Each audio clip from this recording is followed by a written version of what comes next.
o gabay sa kanilang pamumuhay. Noong ika-16 na siglo, magkasamang krus at espada ang naging simula ng pagpupunla sa ating pananampalataya. Ang daang Kristyanismo ay nakaluan ng adhikaing maghari at manakop. Ng mga panahon iyon, dumaraan ang mundo sa karahasan sa gitna ng pagnanais na palawakin ang pananampalataya at makamit ang katahimikan.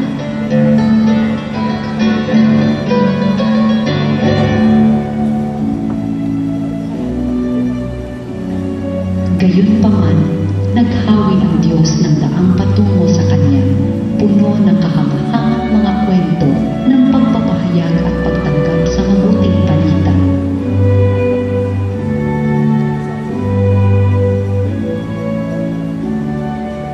Sa mga unang misyonero, mababanaagan natin ang busilak na hangarin na isiwalat ang pagkalinga ng Diyos sa sangkatauhan.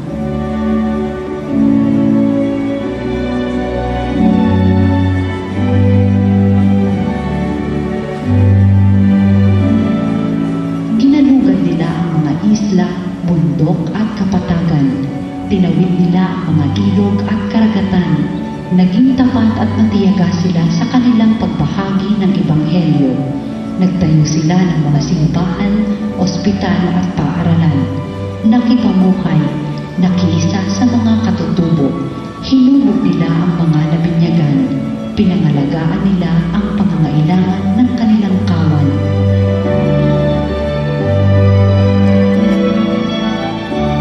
Taong 1579, itinatag ang Maynila bilang unang diocese sa Pilipinas. Pinangunahan ito ng Dominicanong si Domingo de Salazar. Sa pamumuno ng obispo at katuwang ng mga misyonero, kumalat ang pananampalataya sa mga karatig na pook at isla. Taong 1595, itinaguyod ang iba pang mga lokal na simbahan sa Cebu, Nueva Cáceres at Nueva Segovia. Nabuo ang Archdiocese ng Maynila na inimbag ang doktrina Kristiyana na nagpaibayo ng katesismo.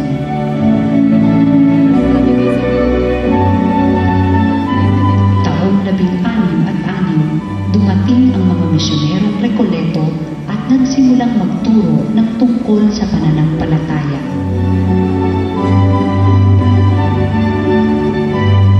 Taong 1611, itinayo ang paaralan ng Santo Tomas.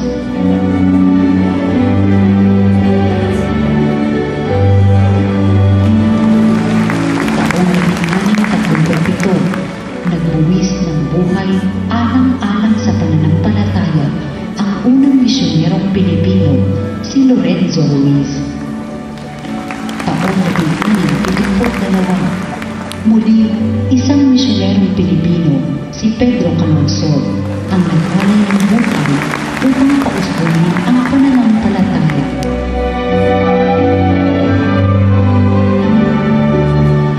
Sa tulong ng mga debosyon at itinuturing ng mga mapaghimalang imahe at larawan, mas lalong naging madali para sa mga mamamayan ang pagtanggap sa pananampalataya. Sa pamamagitan ng mga ito, naging abot kamay ang Diyos.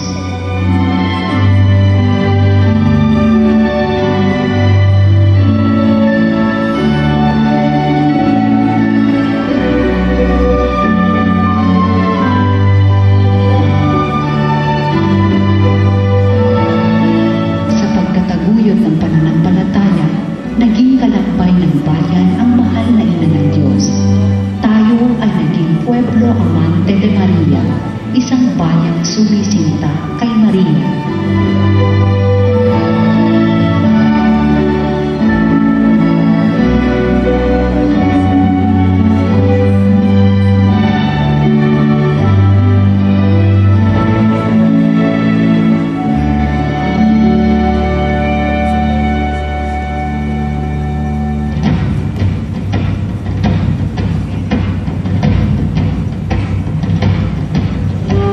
Taong 1677, itinakda ang pagpupunla paghuhubog ng mga paring lokal. Taong 1698, makalipas ang 20 taon, inordenahan ang unang paring Pilipino, si Francisco Balolio. Taong 1898, pinag-alab ng pagbitay sa mga paring Pilipinong sina Gomez, Burgos at Zamora ang mithiin ng mga kababayan na isulong ang katarungan at kalayaan.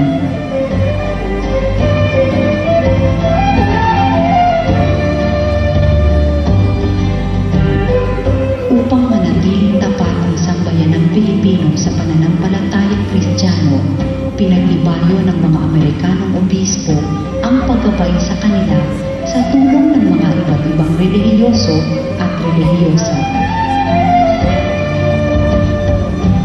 Itinayo ang iba't ibang dioceses.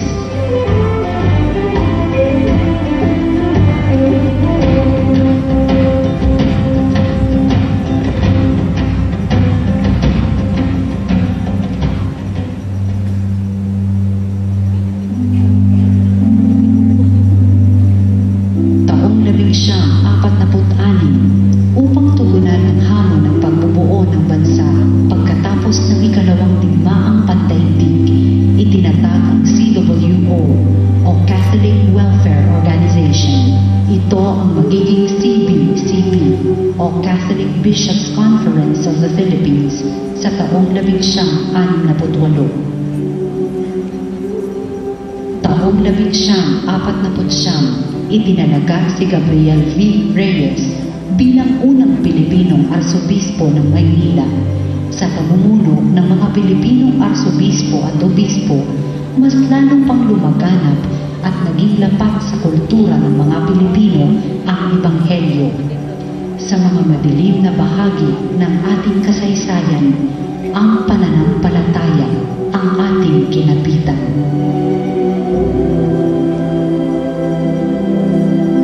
Sa pagdalaw ng mga Santo Papa, Paulo ika-6, taong 1970, Juan Pablo ika-2, una sa beatifikasyon ni San Lorenzo Ruiz, noong taong 1981, at pangalawa sa pagdiriwang ng World Youth Day sa Maynila, taong 1975. Napalakas ang ating pakikiisa sa simbahan sa iba't ibang dako ng mundo.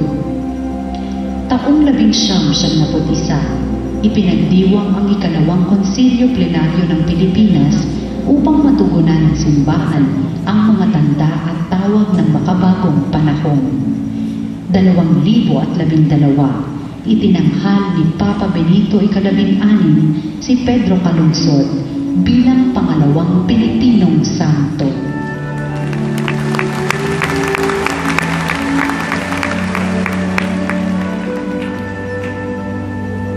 Halos 500 taon na mula nang ipinakilala si Kristo sa mga Pilipino.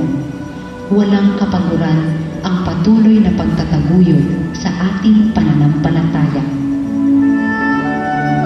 Sa gitna ng mga pagsubok, sa gitna ng mga pagbabago, bawat Pilipino ay patuloy na inaanyayakang makilakbay, makibahagi, patuloy na tuklasin ang liwanag at lakas na nagbibigay buhay, ang pag-ibig ni Jesucristo na ating Diyos.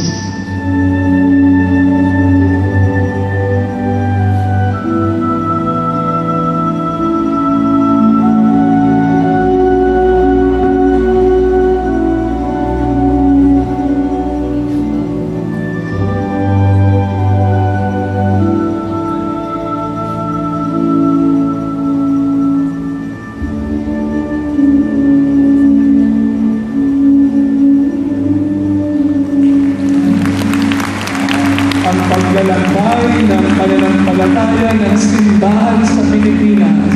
Pasalamatan po natin si Father Jason Laguerta na namuno sa paggawa ng dokumentaryo nito. The Story of Faith, the Journey of Faith of the